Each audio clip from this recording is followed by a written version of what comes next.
নমস্কার বন্ধুরা, good evening সবাইকে। ঘুম থেকে উঠেই পড়েছি সন্ধ্যাবেলা, মুখ চোখ দেখে বুঝতেই পারছো, তো আমাকে ইগনোর করো মানে ফেস থেকে।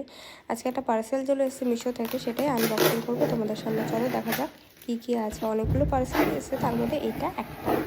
এটা আনবক্সিং করছি, বড় অনেক প্যাকেজটা, বাট অনেক হালকা। জানি না এর ভেতরে কী আছে, দেখতেই পাচ্ছ। ঘুরিয়ে পেঁচিয়ে এই সেলো টেপটা খুললাম, তো ভেতরে আমি দেখছি কি এক্স্যাক্টলি আছে। এত হালকা। ও আচ্ছা, এটা হচ্ছে স্টিকার মিরর, যেটা হচ্ছে আমাদের বাথরুমে লাগানোর জন্য নেওয়া হয়েছে। খুব ভালো, কম প্রাইসের মধ্যেই থাকে, খুব ভালো দেখা যায়। এটাও কিন্তু পেছনে একদম স্টিকার আছে, একটা লেয়ার আছে, ওটা পেছন দিক থেকে তুললেই কিন্তু একদম গ্লু আছে, যেটা দেয়াল বা যে কোনো জিনিসের সাথে চিপকে যায়। বা সামনেও এই একটা লেয়ার আছে, মানে আয়নার সামনে একটা একদম প্লাস্টিকের, একদম হালকা করে দেখে খুলতে হয়। ওটাও কিন্তু খুব ভালো, মানে রিফ্লেক্ট করে, মুখটুক ভালোই দেখা যায়। বাথরুমের জন্য বা নর্মালি ইউজের জন্য, রেগুলার বেসিস, বা ধরো কোথাও তুমি আছো বাইরে, এখন পার্মানেন্ট দরকার নেই, খুব